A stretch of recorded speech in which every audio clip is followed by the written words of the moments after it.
This is a post-Christian podcast.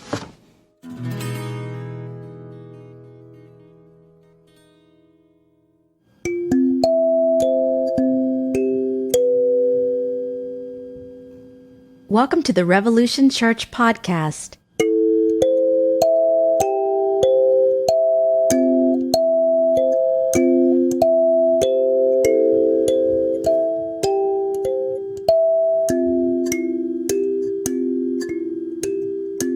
Yes, this is kind of an impromptu thing. Jay contacted me this morning saying he wasn't feeling well, and I didn't have anything quite put together for this morning, so I put something together this afternoon. I thought, hi, some people checking in.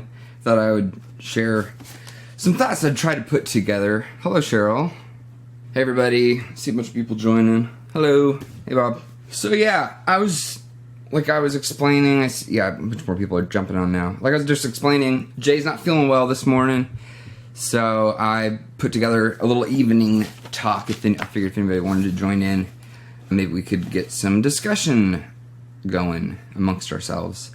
So yeah, I guess I was kind of asking myself, I don't know, if you all are anything like me, and I think you are probably, quite a few of you, this is a real depressing time. It's a real downer. Plenty of valid reasons. It's real bleak out there, and it seems like bleak, dark things are almost like magnets, and they seem to attract tragedy, seems to attract tragedy to itself. Almost, it kind of seems like sometimes, like when bad shit hits, it kind of all hits at once. Yeah, so anyway, I was trying to figure out, like, what does church even look like right now, or what is it supposed to look like, or what do we want it to look like? How is it useful, I guess? And especially when there's this type of cultural shift going on, how is it useful? And so I figured to try to look at that question, you have to kind of first ask, well, what is our aim? What is our use? What's our intention here with church? And I would be curious a lot of your all's input on that. But I'm sure we all have different reasons and different stories for engaging with church, and engaging with Revolution specifically, because it's a very unique type of church. But I think generally we're kind of all searching for what we call maybe truth with a capital T, or something that is adjacent to it.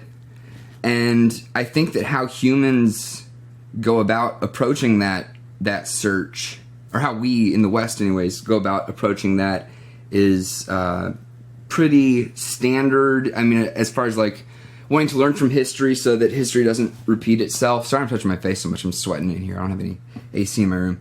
Yeah, and I think that how we do that is we try to learn from those who came before us. We try to benefit from what they've learned. And I think that's why things like Scripture are so attractive, and religion at all is so attractive, is we're trying to learn from the mistakes and maybe some of the correct choices, some of the successes of the people who came before us, you know, and that's why we have traditions, right? Like, that's why certain families and certain cultures do things certain ways, is because they're handed down and they're inherited, and hopefully they're inherited because they stick, or because they work, because they have some sort of innate value to them.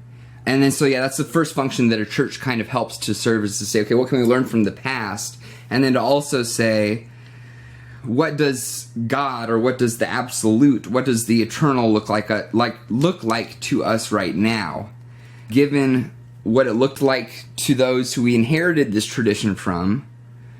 When we apply those teachings, we try to learn from them. What does what they were reaching for? What does that look like to us now? We're trying to achieve that, trying to fill that lack, or that gap, I guess. What does that look like to us now?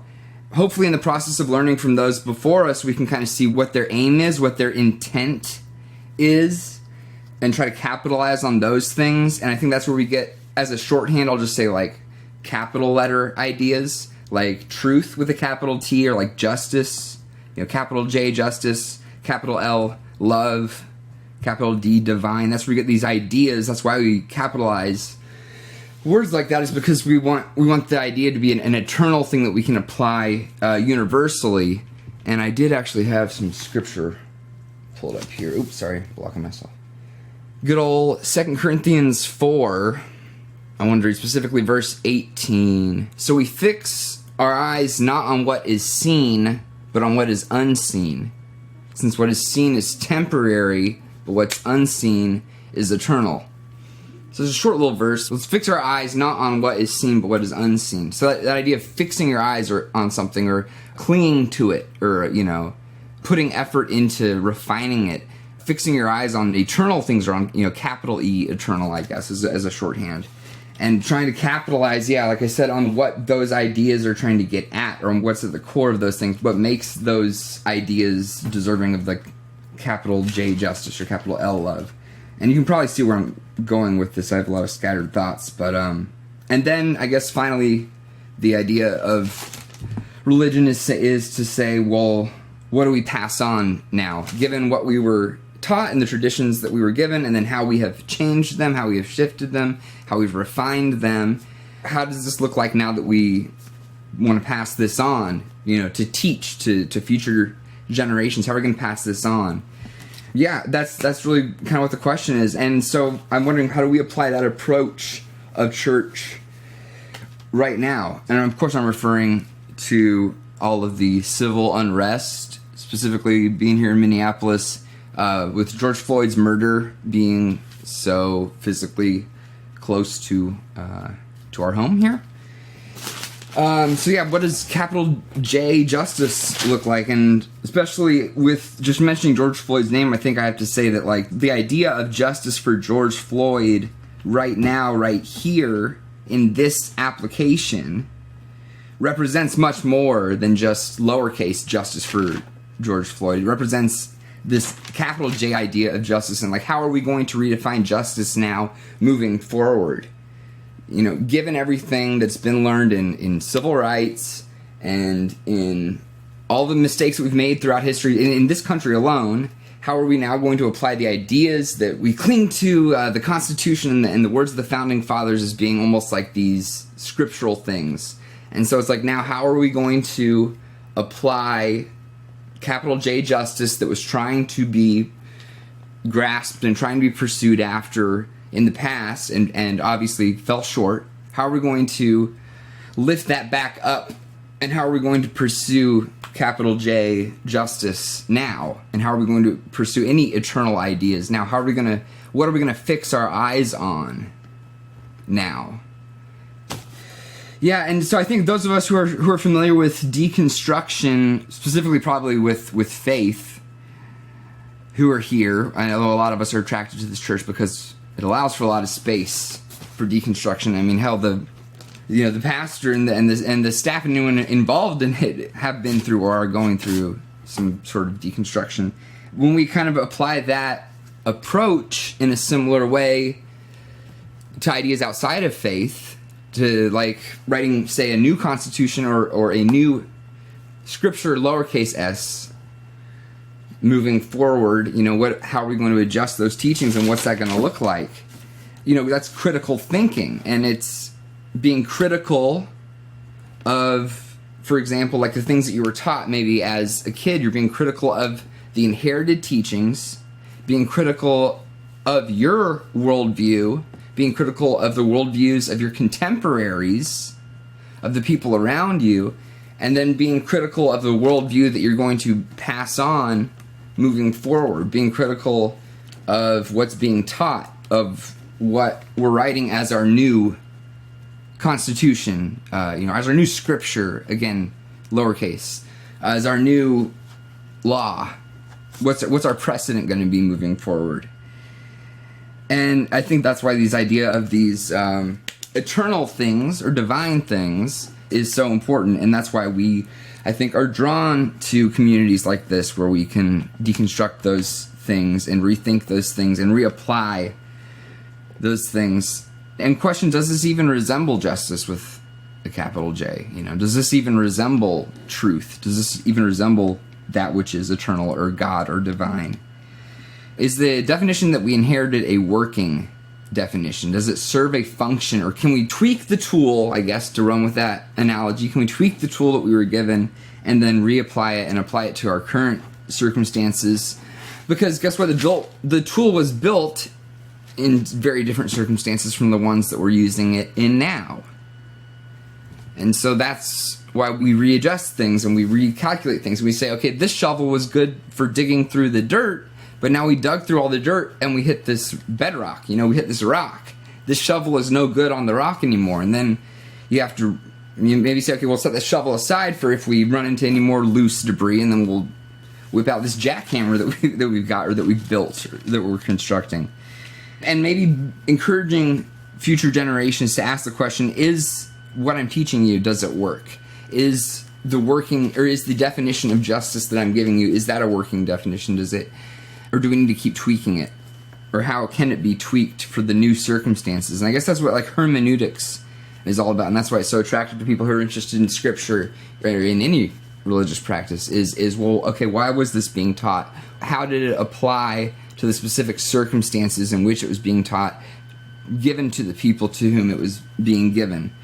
And so, yes, we have to be critical. We have to look critically at these tools and say, do they work anymore? Do they work in this application at all?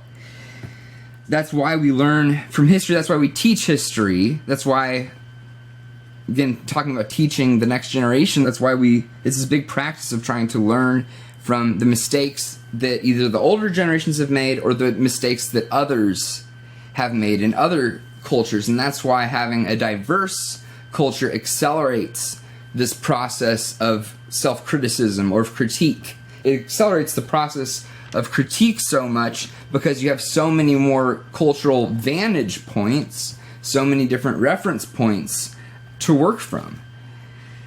And so that's why we can learn from our own history, and we can learn from the history of others, and we need to take advantage of the time in which we can ask those others to their face, like, okay, well, what did you learn from this? And that's why I think it's so invaluable right now, especially to have the perspective of our Northern Irish congregation members and friends who interact with us and say, hey, maybe you all can learn from the troubles in Northern Ireland. This looks really similar to a problem that we had. Here's the tool that we used and that we applied, and here's what it looks like, and here's how it worked for us. And maybe you can learn from that and try to apply it. That's why the process of being critical and of deconstruction and then reconstruction and saying, okay, well, again, the whole tool metaphor, okay, if I do take the idea of a shovel and I reapply it, how am I going to adjust it and to reapply it without having any cultural appropriation or false equivalencies, without saying, well, their situation is exactly like ours, and so therefore we're going to take their exact same solution and plug it in the exact same way. And I'll go back to that verse again. We fix our eyes not on what is seen, but what is unseen. What is seen is temporary, so what's right in front of you is temporary, but what is unseen is eternal, and that's that capital E, eternal, that thing that we're chasing after, the reason that we're still engaging with religion, or to whatever extent that we are, and I can't speak for anybody else. I'll keep this pretty quick. I don't have a lot of brand new insights. I'm a cisgender white guy sitting here, and I just wanted to have just a couple of thoughts I just wanted to get out there that were rolling around in my head. But I think that this is a good opportunity for us to practice disagreeing well with each other. I think that sparring almost with each other. I was talking to another Revolution member about this very recently, about the idea of, okay, well, Jay is always talking about how important it is for us to disagree well. Where can we safely practice that with, consenting people who want to spar with us? Where can we practice disagreeing well so that we can be decent at it, in real world application, when we're really emotional, when dealing with, family members or people that we care about or loved ones or friends that we disagree with? How are we going to disagree well and engage well? And I think that especially now, it's extra important for us all to listen. And I think that especially in this community, we're aware of that. But I think that especially now, it's super important for us to listen and be really humble and be really empathetic, to listen to each other critically and to be self-critical, to almost, I guess, listen critically to ourselves, to the things that we're saying, to the things that we're putting out there, and checking our privilege, I suppose, knowing when it is appropriate for your voice to be heard, I guess, or I don't know. That's an idea I have to maybe figure out a little bit more. But yeah, when is it appropriate to speak up and insist on being heard? Maybe that's what it is. When is it appropriate to assert being heard? And I think right now it's super duper important for those of us with privilege to do a lot of listening, and which kind of begs the question, why am I still talking? So I'll just kind of breeze through the rest of this real quick. Especially now, I think we're surrounded by tragedy. I know that. I know a lot of people who engage with the revolution personally, and personal friends of mine are, it seems like, just being followed by dark clouds right now and just being hit and barraged on all sides by darkness and by sadness, on top of what is going on in the bigger picture, on top of the civil unrest that's going on. They have personal tragedies that are on top of that.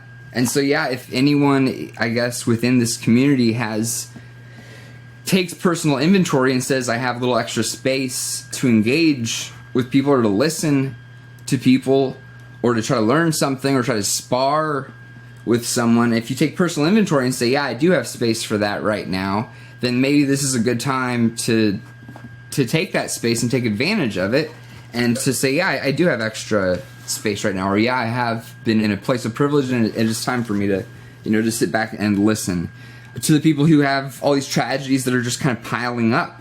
And so I think especially now, it's important for us to, after accounting for our personal needs and boundaries, to make ourselves and our resources available to fellow humans and to people in need. I know that I wouldn't be here right now if not for the resources that have been made available to me by friends and loved ones and family recently, having, broken my ankle, and then COVID hit, and then, everything else with the civil unrest and all the cries for justice and everything like that. I would be out of work and not be able to afford living right now if not for help from both GoFundMe, from personal donations. I want to say thank you personally to everyone who's been helping with that, especially like right after I broke my ankle. But anyway, yeah, I know there are people here in this community with the capacity to at least lend space for voices of people who feel like they don't have a platform. And I hope that that's what this message board can be here. I hope that that's what the Q&A with Jay thing can be. And as a reminder, you can email questions to questionsforrevolution@gmail.com. And that's something that we're trying to get up, and this is an awkward time right now, honestly, to get anything started.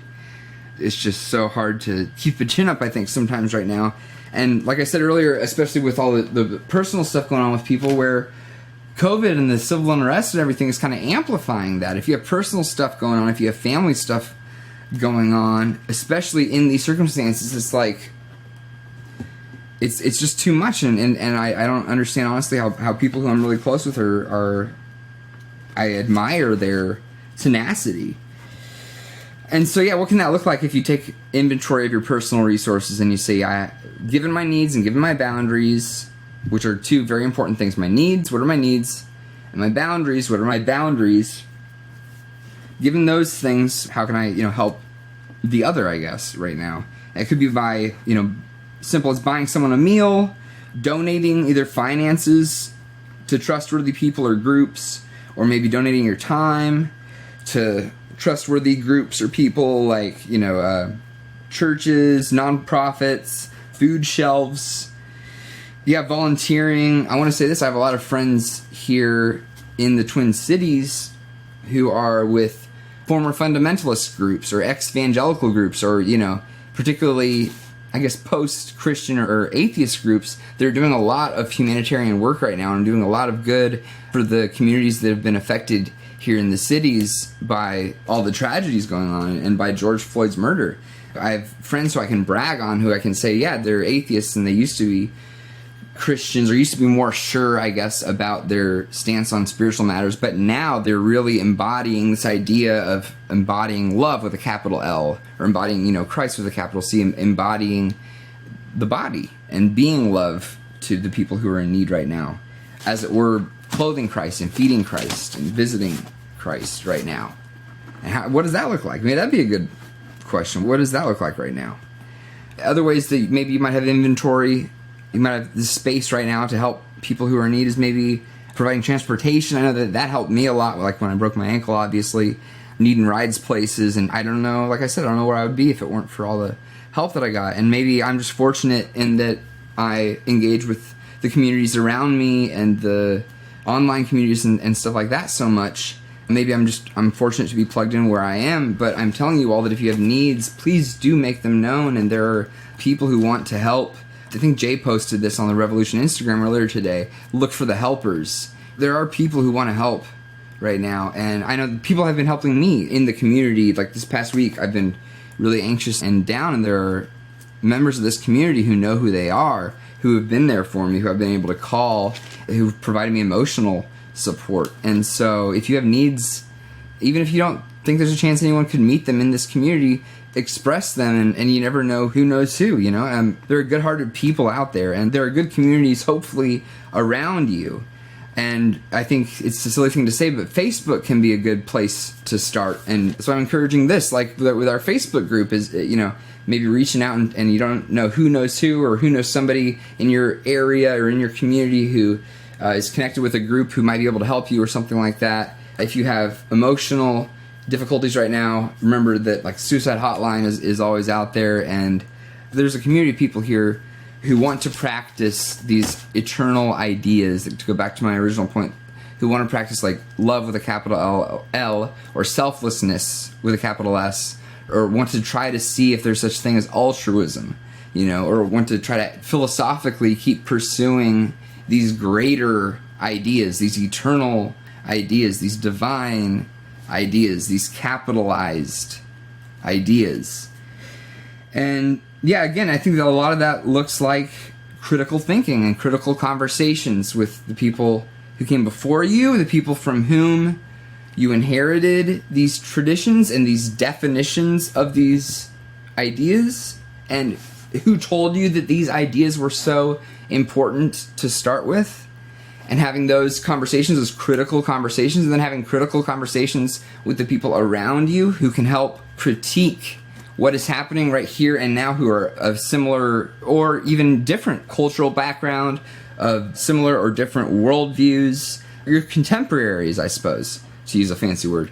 Engaging in critical conversations with those people around you, and also engaging with critical conversations with the next generation. It might sound silly, but talking to the younger generations about how are we going to keep upholding these quote-unquote holy ideas? How are we going to keep pursuing justice? How are we going to keep enabling, or how are we going to keep strengthening the people around us to pursue these ideas, like these divine ideas, these eternal ideas, like justice and love and things like that?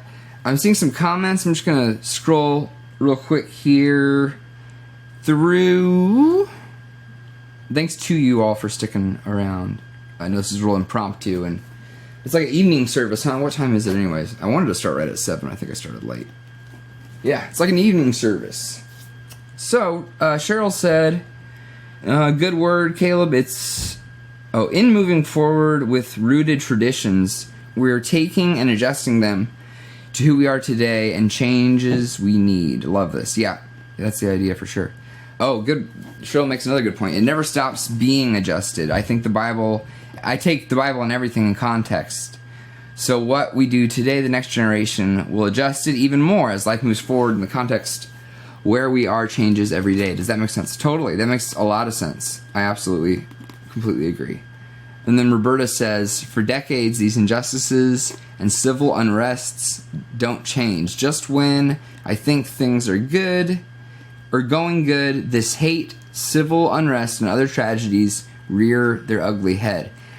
I guess I'm looking for an end to it all. It might be unrealistic for me to think so. Yeah, I understand that, Roberta, and I totally agree, and I think that's why we keep rewriting things and amending things. That's why we have so many amendments. To go back to the political application, that's why we have so many amendments, to the Constitution, is because we keep chasing after these eternal ideas, and yeah, we keep falling short. It does need to keep on being adjusted and keep on being amended and keep on being reapplied. To revisit yet another metaphor, I know this isn't very well constructed, I'm sorry. To revisit yet another metaphor, maybe the tool that we use to dig changes, or maybe we don't need to dig anymore. Maybe now we find out from the plans that we inherited, from the blueprint that we inherited, that we're building a bunker and not a house. Like we thought that these were blueprints to a house, and we got to digging and we realized, we don't need a house, so actually we need a bunker. We need to upscale everything. We need to change these plans and adjust these plans, or what were they thinking down here? Or now we have modern plumbing. We don't need to build an outhouse over here anymore. And so yeah, maybe the goal of what you're trying to accomplish is shelter, And that doesn't change. That's capital S. That's a divine or eternal idea. We need shelter. But guess what? When the shelter was built, we didn't have the wind that we have to contend with now. Like, this was a water shelter, maybe. This is a good shelter for keeping you dry, but now we have the wind to contend with. Or maybe this is a good shelter for the winter, but now it's hot out again, and so we have to adjust it. And so I think that being fluid like that and being malleable, maybe not malleable, being empathetic maybe like that, and being able to think on our toes and to adjust things and say, well, we really thought that was working. It turns out it wasn't, or, now we need to address this new problem, I think is invaluable. And that deconstructing and being critical and having other critical voices around us is invaluable, and the ability to take critiques and to take feedback as it should be taken from the place that it's being given. That too, taking the feedback from the place that it's being given and understanding, okay, they're reacting to this because of this context. I think that's super important as well. And that's about as well formed as that idea is for me right now. And again, this is spur of the moment, so thank you all a lot, and I love you all, and talk to you soon. Bye, y'all. We'd like to remind you that our ministry is supported 100% by listeners like you. To make your 100% tax-deductible donation today, please visit revolutionchurch.com/donate. You can also learn more by clicking the donate section on the website. If you enjoyed this show, you might also like The Sacred Collective. Do you think God has a problem with gay people, is what I'm asking? Yeah. You do? Yeah, I do. Do you live in that guilt? I do have guilt about that. Oh my God, man. But I've learned in my life, because I've went through a lot within myself, that, I believe that by living the best life that I can, that, I will find forgiveness for that. Yeah. I mean, I don't believe that it's the make or break it thing. Yeah. But yeah, I believe that it's a problem to him. Why would God have a problem with gay people? If he made him that way and he's in full control of everything, why would he make something that he dislikes? Okay, so I'm probably one of the only gay people ever that don't really believe that you were born gay. Okay. So I know that sounds crazy to a lot of people, and some of the people. My husband believes he was born gay. But, yeah. And you can imagine we do have some issues over conservative things, but sure. No, I think that a lot of it was environment. My parents were not together. There was not a male figure in my life for years, and honestly, I never really even thought about it until other people, were like, you're gay or whatever. Sure. So I never thought about it. So I believe a lot of it is environmental. Okay. Well, then why would God give you an environment to push you towards that sexual preference if he's an all-loving God or whatever? Like, I believe that while he's omnipotent, he allows free will, and I don't think he influences. I think it's up to people to allow him to influence their lives. Yeah. I'll just tell you right now, I do not think God has a problem with gay people. I'll just tell you that right now. You're just smiling. That's kind of like what I expect. So. Yeah. I mean, I think I'm going to say 99.9% of the gay population, and I have family that's gay. I have family that is not gay, that was very homophobic before I came out. That's very, like my cousin, he's like my best friend. We're like brothers. And I'm sure he believes that you're born that way. Because that was obviously something they saw in me, but I don't, to me, no. Yeah. I can agree with you there. I think it's a nuance, kind of almost a paradox, to where maybe you're born with certain, like, predispositions, and then your environment does shape you. The concept of a spectrum, I think, is a better way to look at it. There's certain things that appeal to you and that you're attracted to, and I'd agree with you that that's shaped by your environment and circumstances and stuff like that. But man, it kind of bums me out, honestly, man, that you think that God's not down with your lifestyle, because I think God is love, and I think you're a great person, and I think there's no reason for you to feel shame over. I'm sorry if I'm getting too real with you. No, you're not.